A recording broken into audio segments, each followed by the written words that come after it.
For the record, we do not acknowledge the National Congress of Australia's First Peoples, which is an organisation created by the state for the state and representative of the state. We particularly support the preamble of paragraphs 8, 14 and 15 and Article 37 of the Declaration, particularly Section 2 of the article, in that nothing in this declaration may be interpreted as diminishing or eliminating the rights of Indigenous peoples contained in treaties, agreements and other constructive arrangements.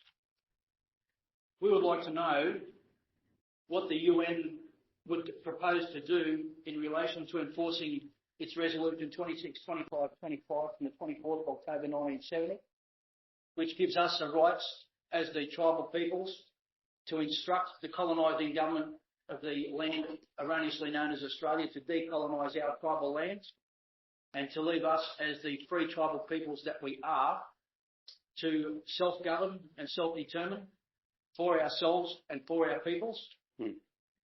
We have given written notice to the state of Australia that we wish for it to decolonise our lands and return to us governments over our lands and ourselves. But since we have started to do this over the last couple of years, we've seen things like, for example, the recent creation of the Stronger Futures legislation in Australia, which is specifically genocidal and ethnic cleansing in its nature. It specifically removes our peoples from their lands so the Crown can claim that these people have abandoned their domicile and abandoned their lands. We see the continued destruction of the most amazing rock art forms and other materials on our lands.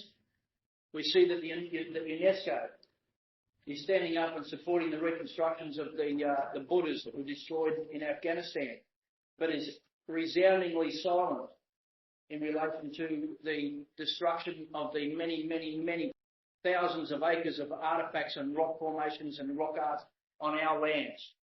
We'd like to know why it is the UN is so silent. Could it be the dollars involved in the mines on those lands? Could it be the influence that's coming from states like the US and other member states of the UN that are making money from our lands and the ethnic cleansing and the genocide of our people? We do not recognise, as I said before, the National Congress of Australia's First Peoples, nor anyone who sits in this building or represents that organisation in the UN as being a spokesperson or spokes-organisation for our people. It is an agency of the Crown, created by the Crown. It is in fact an organisation, a corporation owned by the Crown with limited liability under corporate seal. We would like to have it put on the record that our tribes stand as one group, although we're separate sovereign tribes, much like Europe. We have now created our own federation of tribes, and we speak pretty clearly when we say we want the Crown to decolonise.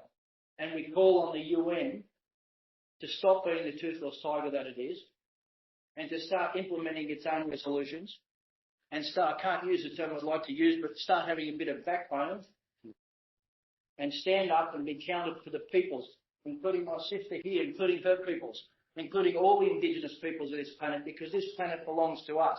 It doesn't belong to the Crown Corporation, or its Queen in England, or its corporate governance structures on our soil.